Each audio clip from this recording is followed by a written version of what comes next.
ఈ ఇంటి పేరు వాళ్ళందరూ ఒక మందిరానికి పోతారు, ఆ కులం వాళ్ళందరూ ఒక మందిరానికి పోతారు, ఈ కులం వాళ్ళందరూ ఒక మందిరానికి పోతారు. అంటే మందిరానికి, కులానికి, మందిరానికి, పార్టీలకి, మందిరానికి, ఇంటి పేర్లకి సంబంధం ఏముందండి?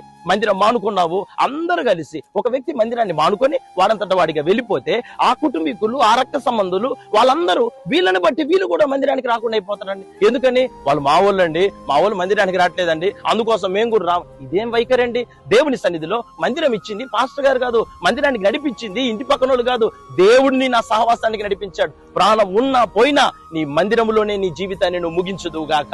నీ కోసం కన్నీరు గారిచి నీ ఎదుగుదల కోసం నడవటం అంటే తెలియదు. పాకాడే నిన్ను, డోగాడే నిన్ను, అంబాడే నిన్ను, అసలు నిలబట్టం చేతగా నిన్ను. ఒక ఉద్యోగం వచ్చిందంటే నీ సేవకుని ప్రార్థన, 4 మెతుకులు ఒక ముద్ద అన్నం తినగలుగుతున్నావు అంటే అది నీ సేవకుని ప్రార్థన.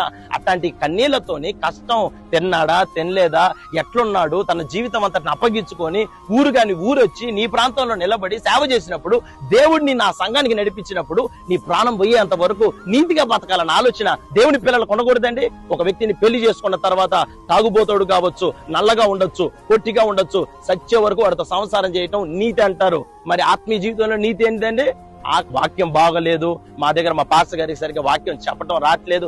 ఒక మాట మీ అందరికీ జాగ్రత్త వినడానికి ప్రయత్నం చేయండి. ఆయన గనక దేవుడు ఎన్నుకోకపోతే నిన్ను ఆ వ్యక్తి దగ్గరికి దేవుడు నడిపించడు, అక్కడ నీ జీవితాన్ని మార్చడు. ఒకవేళ నువ్వు పోయినా నీ పరిస్థితులు అక్కడ మారవు. ఏం మారలేదండి, నా రోగంగానే ఉంది, నా పరిస్థితులుగానే మిగిలిపోయాయి అని నువ్వు చెప్పాలా. కానీ నువ్వేమని సాక్ష్యం చెప్పిన ఆదివారం నిలబడి మా అయ్యగారి ప్రార్థన బట్టి, అమ్మగారి ప్రార్థన బట్టి, సంఘ ప్రార్థన బట్టి దేవుడు మా కుటుంబాన్ని ఆశీర్వదించాడు, దేవుడు నాకు ఒక ఉద్యోగాన్ని ఇచ్చాడు, దేవుడు నా వివాహ విషయంలో తోడుగా ఉన్నాడు, నేను ఒక దినాన్ని చచ్చిపోదాం అనుకున్నాను, ఈ రోజున బతికేం చేస్తున్నావు? పాస్టర్లను చంపుతున్నావా? సంఘాలు మారుతున్నావా? నీకు ఇష్టమైన మార్గంలో నడిపించబడుతున్నావా?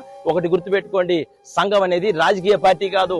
రాజకీయంలో ఉన్నాడు పార్టీలు మారొచ్చు, సంఘంలో ఉన్నాడు చచ్చిపోయే వరకు దేవుడు మీకు ఇచ్చిన సంఘాలలో మీరు స్థిరపరచబడి దేవుని కొరకు జీవించుదురుగాక.